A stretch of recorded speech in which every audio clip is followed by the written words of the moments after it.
Surat cyber ક્રાઇમમાં ફરિયાદીએ નોંધાવેલી ફરિયાદમાં જણાવ્યું હતું કે ફેસબુક, વોટ્સએપ અને નકલી ટ્રેડિંગ એપ મારફતે ઊંચા નફાની લાલચ આપી 1,63,00,000થી વધુની રકમ અલગ અલગ બેંક ખાતામાં ટ્રાન્સફર કરાવવામાં આવી હતી. આ બનાવને લઈ સાયબર ક્રાઇમ સેલની ટીમ તપાસમાં જોડાઈ હતી અને તપાસ દરમિયાન સુરત સાયબર ક્રાઇમ સેલે ઉત્તરાખંડથી 3 આરોપીઓ ઇઝહાર ઇલિયાસ, સુમેર શાહિદ અને ઉવેશ નસરુદ્દીનને ઝડપી પાડ્યા હતા.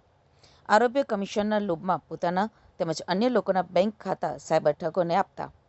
એકાઉન્ટમાં આવેલી રકમ એટીએમ મારફતે ઉપાડી ઠગોને પહોંચાડવામાં આવતી હતી. પોલીસે લોકોને ચેતવણી આપી છે કે કોઈ પણ લાલચમાં આવી પોતાના બેંક ખાતા, એટીએમ કાર્ડ, ઓટીપી કે નેટ બેન્કિંગની માહિતી કોઈને પણ આપવી નહીં અને છેતરપિંડી થાય તો તરત જ 1930 હેલ્પલાઇન અથવા સાયબર ક્રાઇમ પોર્ટલ ઉપર ફરિયાદો નોંધાવવી જોઈએ. છેલ્લા 2 વર્ષથી એક ફરિયાદી સાથે ઇન્વેસ્ટમેન્ટ ફ્રોડ આચરવામાં આવતું હતું, જેમાં ગોલ્ડ રશ માઇનિંગ કંપનીના નામનું એક ખોટી કંપનીની ઓળખ આપીને પછી ખોટી વેબસાઇટ બનાવવામાં આવી હતી અને ખોટી વેબસાઇટમાં એમની આઈડી પણ બનાવવામાં આવી હતી. ફરિયાદીનો સંપર્ક એક અંજલિ મોદી નામની છોકરીના મારફતે કરવામાં આવ્યું હતું ફેસબુક દ્વારા. અને ફેસબુકમાં જ્યારે અંજલિ સાથે થોડી બહુ ઓળખાણ થઈ ગઈ ત્યારે અંજલિ એમને વોટ્સએપ પર કોન્ટેક્ટ કર્યો અને એમને એમ કીધું કે હું આ કંપનીમાં ઇન્વેસ્ટ કરું છું અને મને સારું નફો મળે છે દર મહિનાનું, તો એટલે તમે પણ ઇન્વેસ્ટ કરો. અને ફરિયાદી એમના વાતોમાં આવીને પછી 1,63,00,000 જેટલા છેલ્લા 2 વર્ષમાં એમને ઇન્વેસ્ટ કરી નાખ્યું.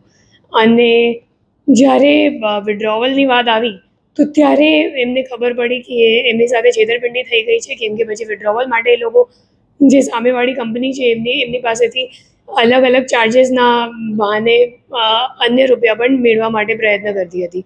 ત્યારે એમને 1930 પર તરત જ ફરિયાદ દાખલ કરી સાયબર પોલીસ સ્ટેશનનો સંપર્ક કર્યો અને આપણી ટીમે ટેકનિકલ વર્કઆઉટ કરીને 3 આરોપીઓને દહેરાદૂનથી ઝડપી પાડી છે, ઉત્તરાખંડમાંથી.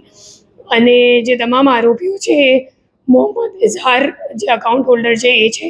પછી બીજો આરોપી છે મોહમ્મદ સુમેર, ત્રીજો આરોપી છે મોહમ્મદ ઉવેશ. તે 3 આરોપી તો બેઝિકલી જે મોહમ્મદ ઇઝહાર છે એ અકાઉન્ટ હોલ્ડર છે, એમના ખાતામાં કુલ 2 લાખ રૂપિયા આવ્યા હતા અને પોતાની અકાઉન્ટ આપવા માટે એમને કમિશન પણ મળી હતી. અને એમના ઉપરના જે 2 વચેટિયા છે એ મોહમ્મદ સુમેર છે અને મોહમ્મદ ઉવેશ છે. અને બંનેના ઉપરનો જે આરોપી છે અત્યારે ફરીદાબાદ જેલમાં છે, એમને પણ ટ્રાન્સફર વોરંટ મારફતે અહીંયા લાવવામાં આવશે.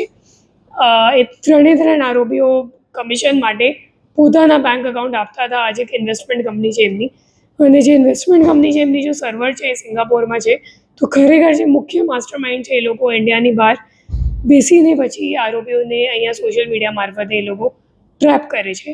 તો હું લોકોને અપીલ કરું છું કે અગર કોઈ પણ તમને શોર્ટકટ મનીનો લાલચ આપે કે તમે અગર આમાં ઇન્વેસ્ટ કરશો તો તમને સારો નફો મળશે, મહિનામાં મળી જશે, તો મહિનાનું આટલું ટકા નફો મળશે, તો એવી કોઈ ટ્રેપમાં આવતા નથી. અને સોશિયલ મીડિયા અથવા તો ટેલિગ્રામ ઉપર સંપર્ક થયેલા માણસ ઉપર વિશ્વાસ નથી કરતા અને કોઈ પણ અજાણ્ય બેંક એકાઉન્ટમાં તમારો પૈસો નથી ટ્રાન્સફર કરતા. તમારી જે આખી પૂંજી છે, લાઈફ ટાઈમની સેવિંગ્સ છે, એ તમામ આમાં જતું રહેશે. અને એ લોકો મોટાભાગે આંતરરાષ્ટ્રીય ગેંગ તરીકે ઓપરેટ કરે છે અને અમે લોકો પણ એમાં રિકવરી આપી શકાય એ અઘરું છે.